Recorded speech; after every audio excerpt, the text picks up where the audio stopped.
একদিন কলা, নারকেল ও তাল একসাথে বসে বসে গল্প করছিল। তাদের মাঝে তাল বলল, আজ সবাই আমাদের দুঃখের কথা শুনবো।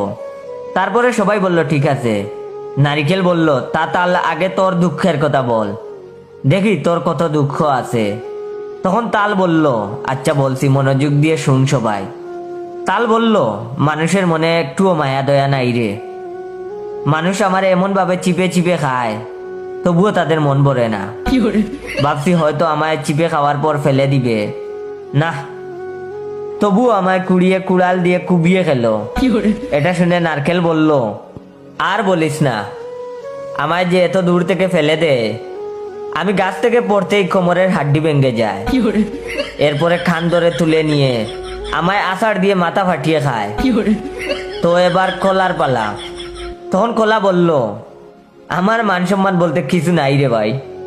আমায় যখন খাওয়া শুরু করে আমার কাপড় খুইলা খায়।